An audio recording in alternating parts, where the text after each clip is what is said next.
All right, Bob. And I want to dedicate this whole thing to Henry Fleckenstein. He was Mr. North and I was Mr. South. Every Wednesday and Thursday, we collected decoys. We would go to Northeast Charlestown. I would go to the Eastern Shore of Virginia, and Bill Purnell had already beat me to it. So it was a good experience, and so I would like to dedicate this to Henry Fleckenstein. Okay.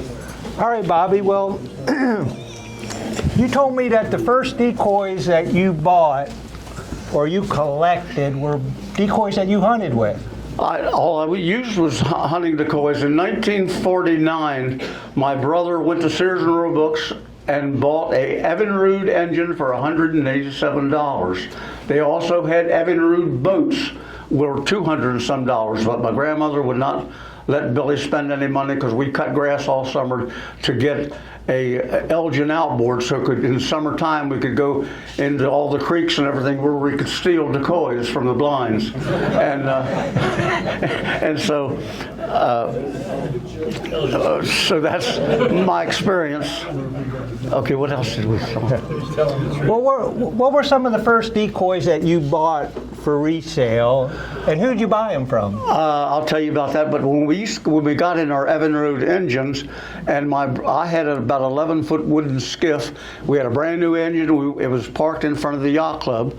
And when my brother jumped in the boat to hook up the Evinrude engine, he knocked out 2 boards in the bottom, and he was standing waist deep in water trying to hook the Elgin engine up with the boat. So we took it to a boat yard about 2-3 blocks away, and within 2 hours he had put 2 new boards on it and had the ground bags swelling the bottom up and everything. So we took off, and we would go to Jenkins Creek.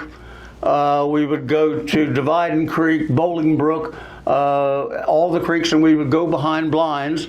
And usually they would leave either a pile on shore or they were all strung out. Even in June one time we went looking for decoys and they were still out from the season. So we never ever bought any decoys. We had a man on Butelo Street, some of you Cambridge boys know where that is, and he would give you 50 cents for a wooden decoy, but when you went to buy them back from him, they were $1.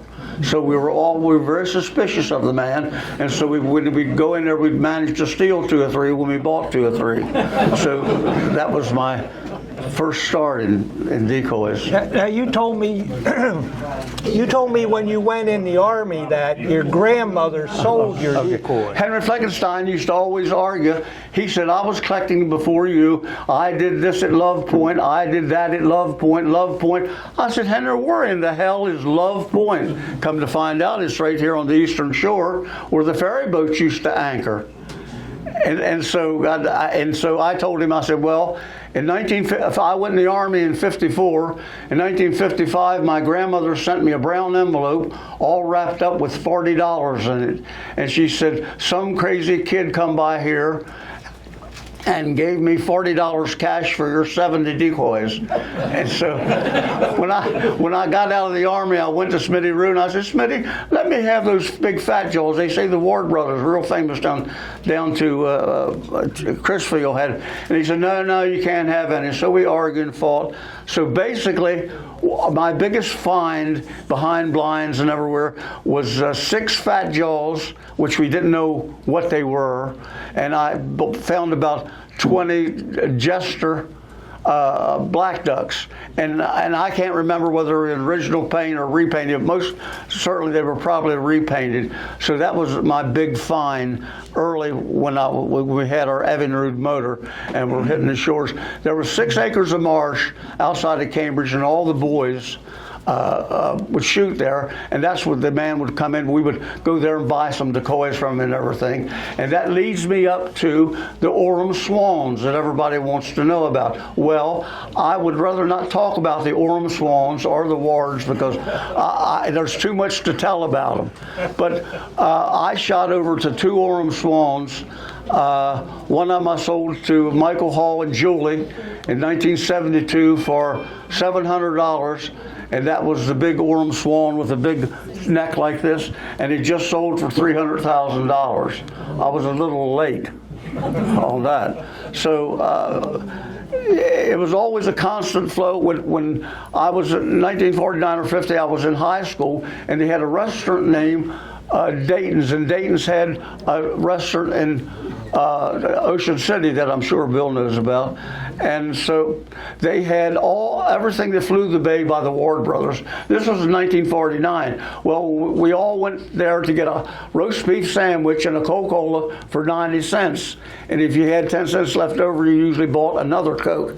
So when the people would start in about 11 o'clock, we boys, high school boys, we would stand up and walk backwards as they were walking in so we could get out of the store without paying the $1 for the roast beef sandwich and the Coca-Cola. We were walking backwards and people were coming in walking, and they never did catch us.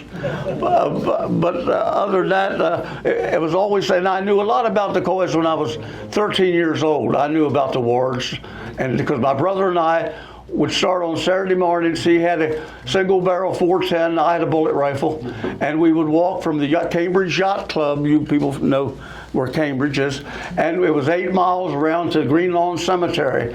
Well, the first thing we had to do, I had to take off all my clothes. It was wintertime, and my brother had a pair of hip boots, or these body boots, and he would hold my clothes and his clothes over his head, and he would walk through the gut at Great Marsh, where the tide was coming in and out, and I would be frozen to death. Then we go on around the point and walk all the way around it, and it was always 4 to 5 o'clock. We ended up at the Green Lawn Cemetery in Jenkins Creek. It was an 8 mile, and we were shooting and beating and banging all the way there. And I always had to carry the grass sack, where my brother was a good shot, and he would kill everything. And I used to haul it. My grandmother would cry and weep that we were going to come home dead one of these days. and so that was an ongoing thing. Okay. Tell me how you first met Lem and Steve Ward and what that was like.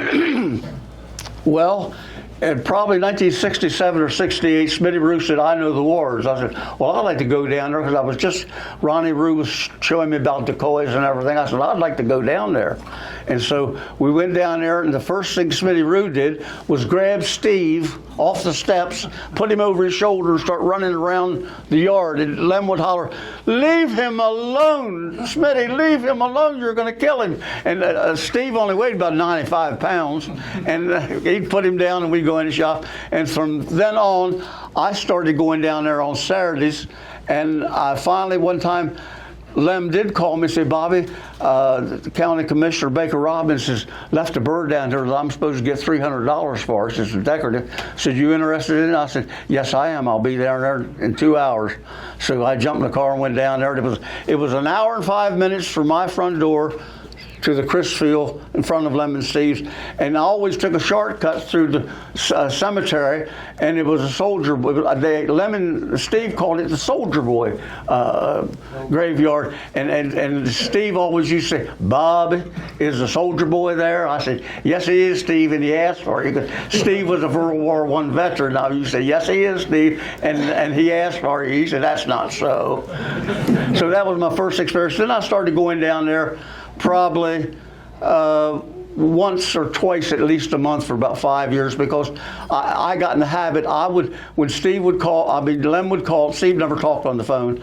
When I talked to Lem or Ida, his daughter, he would say, come down here, Bobby, there's 2 Decoys. I've had called the people, they won't pick them up. I said, okay, I'll be down. And he cut me some slack on them, where they were bringing $50 a pair. Then they went up to $75 a pair. And so I would always beg and quarrel with him a little bit and get a deal. And so I went down there quite a bit, and it was very interesting. And I took Norris Pratt's wife and Ida Linton, Lem's daughter, to Nantucket. That is a wonderful story, because John Levins had all the pictures of these bishop head geese, and I lent the pictures to someone, and I've lost more pictures about people either stealing them or borrowing, and they seem to get away from you. And I took Ida Linton and Mary Pratt, and everybody made dirty remarks of why I was taking them, but it was not true. I was a young kid, and they were grown women, but I had a good time. Now, Lloyd Tyler was one of the first decoy dealers on the shore. Did you ever visit him and buy Hell any yes, decoys? Lloyd was about a block and a half from Stevie Ward, so Lem would say, Bob, he said, please don't go over to Lloyd. Said, you know, he steals decoys for me at the moon. When the moon gets right, said he goes in my backyard and he steals decoys. And he said, I know it for a fact. I said, Lem, that's not so. I said, Lloyd's not stealing your decoys, only me. I'd go back there.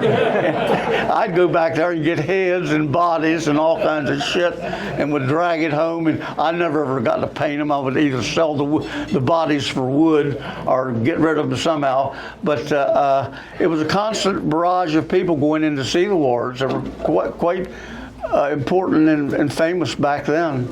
What were some of the decoys you bought from Lloyd Tyler? From Lloyd who? Lloyd Tyler. Lloyd Tyler. And what was his shop like? His shop was as long as here to that wall. It was about 20 foot wide. And I'm sure Bill Purnell has too. He'll bear me out. And the decoys were stacked up to your waist, and there was a thin ward thing you go through there, and there were every kind of Virginia bird, and I didn't know the makers. You know, of course, it's like anything else. When I first started, every decoy I saw was a ward. Now I know it was. and boy, when people start telling me this is a Pratt made in Pascagoula, Mississippi, or shit, boy, I went to pieces. I didn't want to hear it. I wanted to hear everything I bought was a Cobb or a ward, but they weren't. And Lloyd had second-class birds, but now and then you could dig in that pile and find some interesting things. It was across the street, Bob. Was it across the street? Yeah, okay. Bill, you remember the boat he had? And it was half of a sink box in Lloyd's yard in a boat, and you could walk down that. Couldn't you walk down that shop? And boy, you could pick out things. Now and then you struck a good bird. That's right. Yeah, you struck a good bird. You said you bought a lot of decoys from Amos Waterfield. Ha! That's a story in itself. Tell me about your best purchase. My best deal was I used to go down there on Sundays, and you had to get into a ward with $300 or $400. Not the bosses, but the cedar. They were $300 or $400, even back in the '67, '68. And so I went there one day, Sunday, and we were talking. He was slobbering, smoking cigars like I do, or used to. I don't smoke anymore. And so I said, here, I want this humpback, I want this. I got 2 humpback widgeon, I got a humpback pintail, then one with no paint on it. And so he got there, I said, what's it come to? He said, $10,000. I said, I don't have $10,000. I said, can I pay for it over 2 or 3 months? He said, sure you can, Bobby, sure you can. I said, yes, indeed. He said, you and I have never had an argument over money. And so that was on a Sunday, and I come home and I sold 2 within the first couple of days and made a little bit of money. So then on a Wednesday afternoon, I was in the garage looking out the window, bored as I could be. And so all of a sudden, here come Amos Waterfield and Kathy. And so he pulled up and he looked. I walked out and said, what's up? What's up, Amos? He said, Bobby, I got to have my money. I said, what the hell are you talking about? I said, I don't have $10,000. He said, well, my grandson's in trouble and I want the money. So I, God damn, I like to die. I said, okay, you come back at 3 o'clock and you'll have the money. I would have been fired for this, so I took 3 used car titles. When I did this all the time in the car business, and I would borrow money on them, because when you sell a new car, you got to pay for that. If there's something owing on the used car, you got to pay that off. So you end up with a damn junker sitting there that you got all your profit in. And so I went there and they gave me a check for $10,000. I endorsed it. And I said, I want cash. And I knew the boy at the bank. He said, Bobby, you don't get $10,000 cash. People just don't do that. I said, he said, the government will report you. I said, I don't give a damn. I've got to have $10,000 cash. So I got to him, and we got there on about 3 o'clock in the afternoon. And so I went out there and I said, here's your money, Amos. He said, okay, Bob. He said, we're going to do business some more. I said, like hell. And so what we did, later on when we went to shows, I always had 50 or 60 Madison Mitchells all the time. So he said, Bobby, let me have these 3 Madison Mitchells.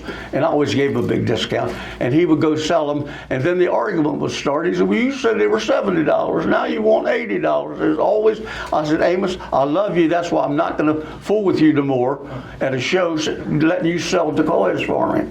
So I bought decoys after that quite a bit, and I sold one of the.